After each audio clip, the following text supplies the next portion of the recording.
in and out or get the mail.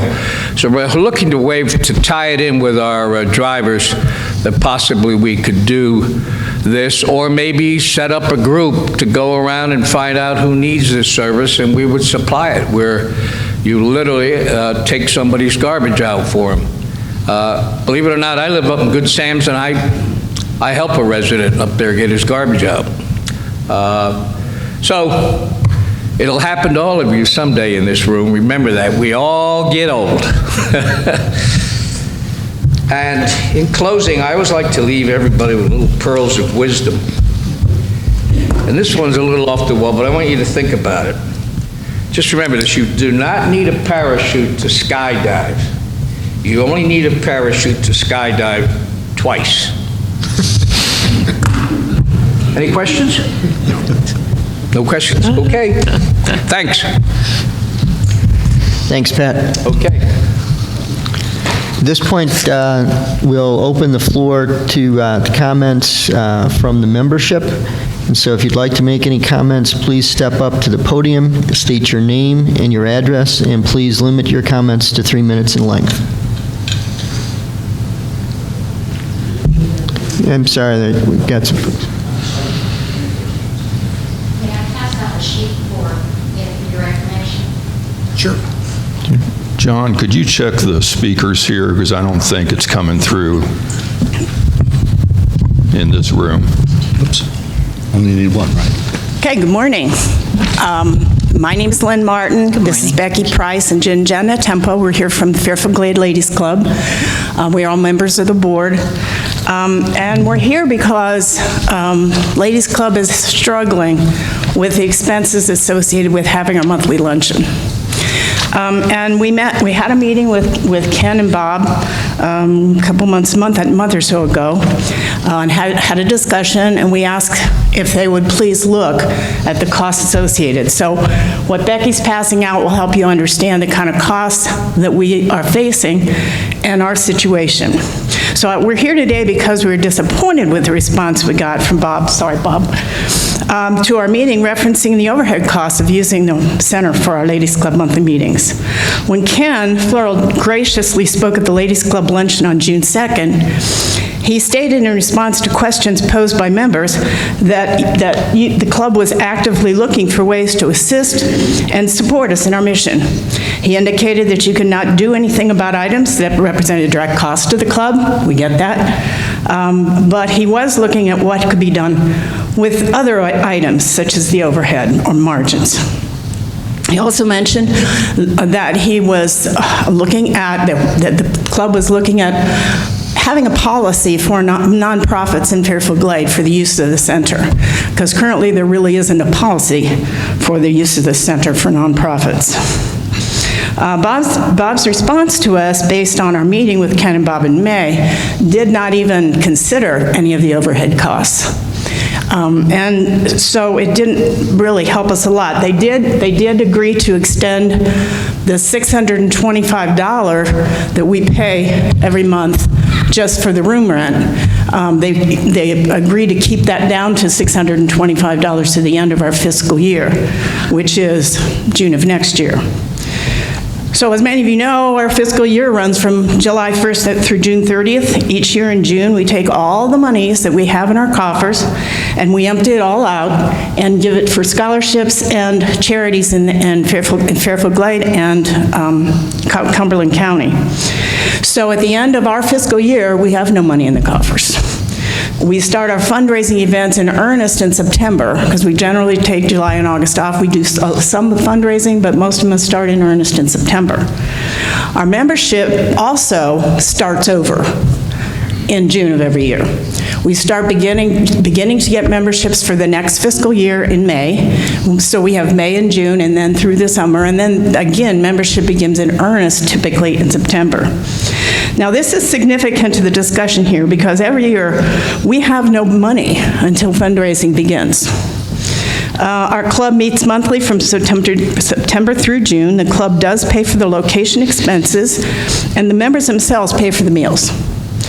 Although we begin taking membership dues for the new year beginning in May of the current year, the largest percentage of our membership joins in September, which means we have no idea what our membership's really going to be until sometime in September. Last year at this time, we had over 225 members who had already joined for this fiscal year. This year, we have 115. That's largely due to COVID, but I think also partially because we ended up having to double our dues just in order to accommodate the luncheon meeting arrangements. When we were alerted to the cost of our luncheon meetings for the new fiscal year, we became alarmed. In the previous year, our cost to support our luncheons through the center were $625 per luncheon. That included setting the tables and using the linen. This past year, 2021, we only were able to have 3 luncheons. The meeting cost to us this year, was $625 plus linen costs and table setting, which meant for the 3 meetings that we had, we paid $825 just to have this room. Now, please note, the cost to use the room, including the room itself, plus the linen, I'm getting ahead of myself. So anyway, so then next year, the cost to use the room, they agreed to keep it $625. However, the cost, again, to do the linens and to set the tables and make the arrangements has increased significantly. So for a meeting of 100 people, for example, next year, this would be the next fiscal year, we're looking at $625 for room rent, plus $125 per table for linens, and $500 for setting the tables, for a total of $1,250 per meeting. Now, if you look at that compared to 2019, pre-COVID, to now, that's a 100% increase. That's double what we were paying before. Now, I recognize and we are actively looking at other ways that we can reduce linen costs and table setting costs, but essentially, our dues are all we have to cover those overhead costs, because everything else we do in fundraising goes out to the community. And I did not bring the numbers, but I know this past year, which was a COVID year, was very low in terms of the amount of money we were able to collect. However, we gave out $37,000 to the community and scholarships, which Colleen's very familiar with. So we actually do, the year before that, I believe it was 24 this year. The last year it was? This year was 24,000, last year was 57,000. 57, and I believe the year before that was 78,000. Okay. So it went down during COVID. We expect to go back up with our fundraising. So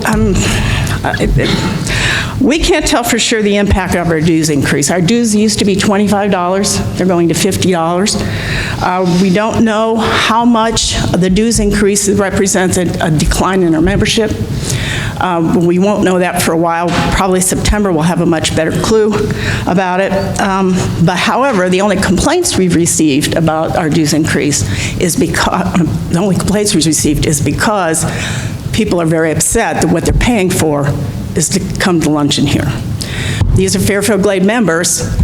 They pay their dues to Fairfield Glade, and so they get very upset when they have to, in addition to that, pay a lot of money in order to use the facility every month. So, what we are, and we've become aware, for example, that the fire department is now paying anything for the pancake breakfast. We don't have a problem with that. However, there needs to be some fairness, I guess, in the nonprofits in the Fairfield Glade. So, a couple of things.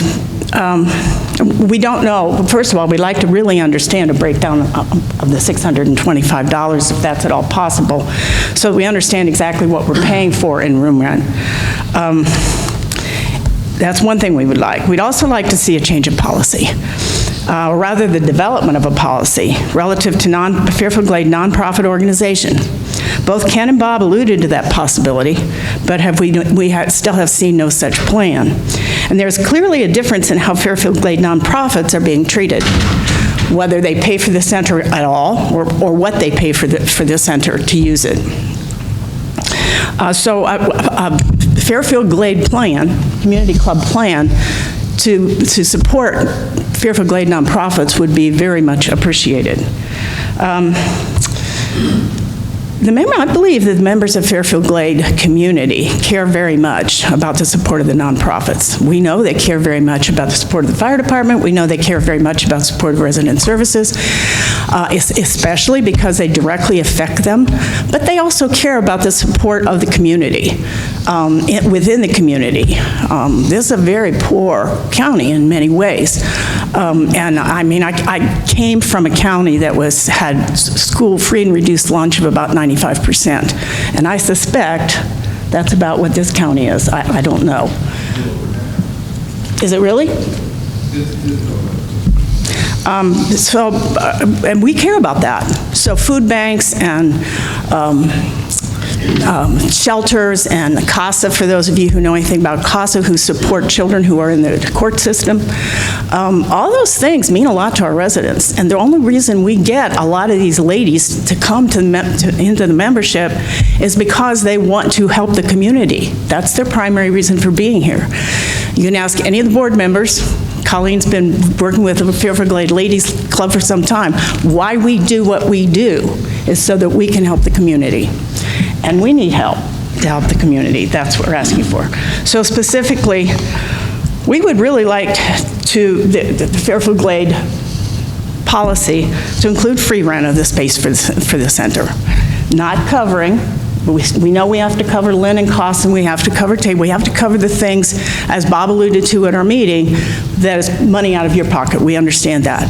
We'd like to have that covered at cost. We'd like to cover them at cost.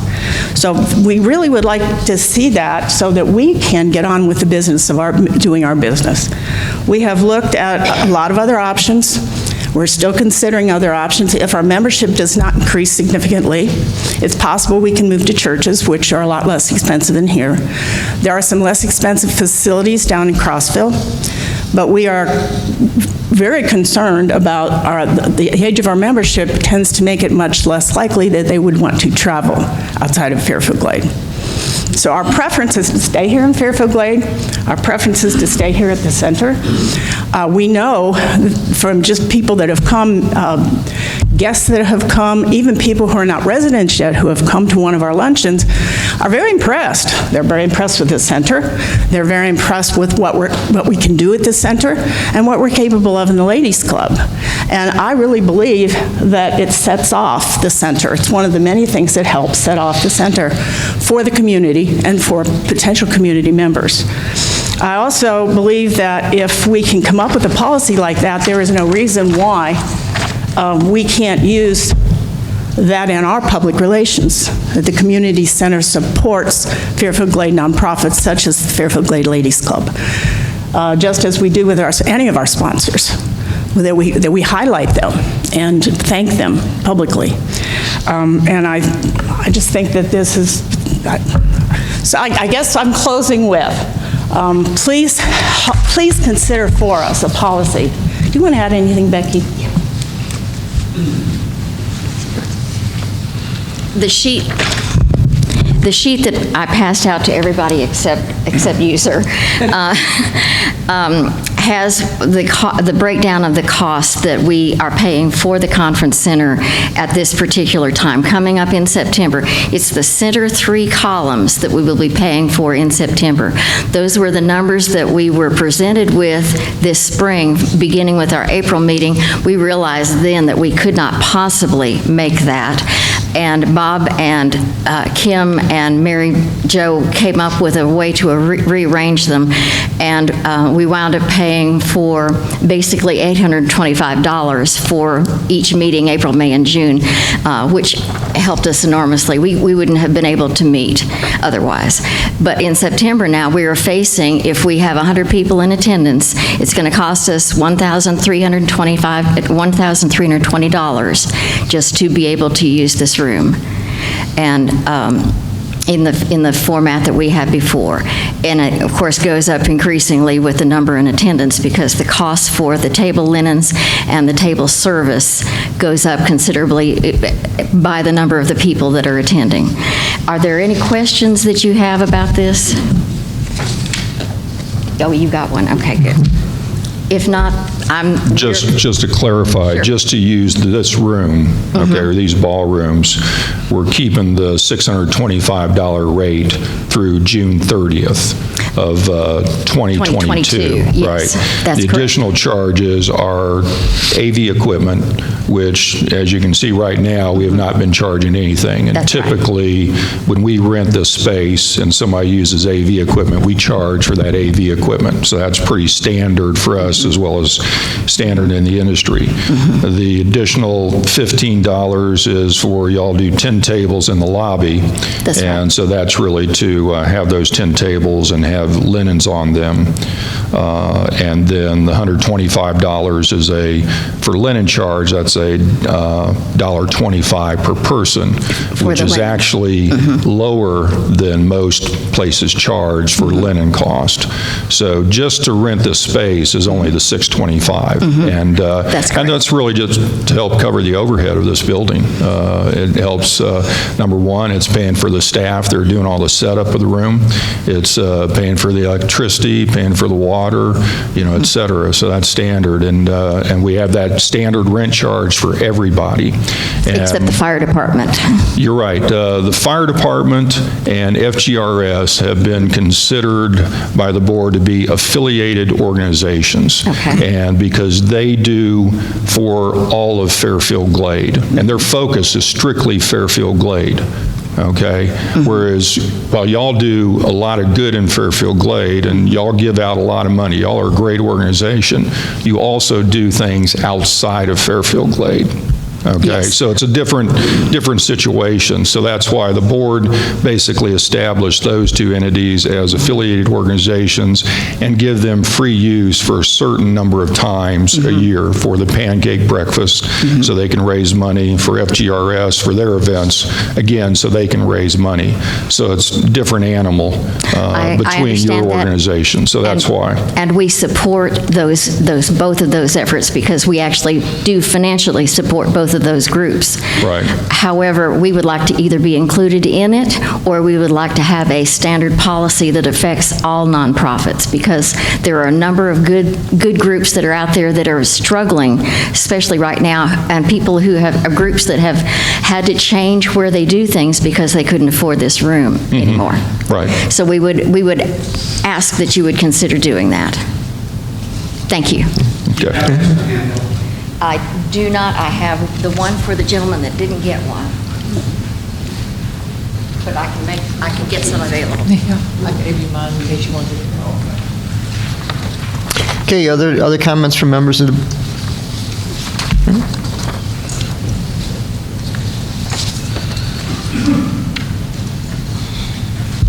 Tom Ratcliffe, 157 Devonshire Drive. And Ken, first of all, I just want to clarify one thing. I come before this board, I came yesterday, I have to come before you again and go through what I covered, because yesterday's meeting, there's no record of it. From a public standpoint, when I ask and make requests, there's no record of that meeting. So I have to come before and repeat what I asked the board. So that's why I'm doing it again.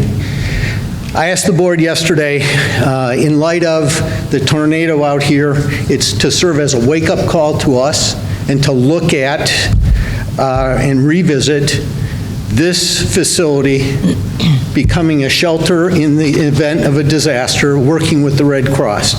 I know it was looked at years ago, it was cost prohibitive. I asked them to dust that off, look at it, maybe potentially assign it to one of the members to do some further work on it, and potentially come back to us during budget time with a proposal on what it might cost, and give us an opportunity to talk about it.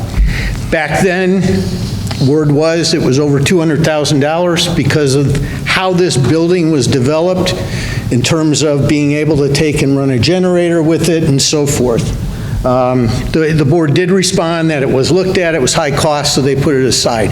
All I'm asking is, let's look at it again, and let's take and open up, if you will, our minds and start looking at, if it has a high price tag, are there grants available?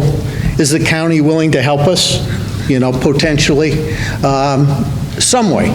But let's be creative. It should serve as a wake-up call for us. So that was one ask of the board. Second one, ask of the board was, in their workshop meetings on Wednesday, they go into a closed-door session. Last meeting, this meeting, they indicated they had 95 pages of things to go through.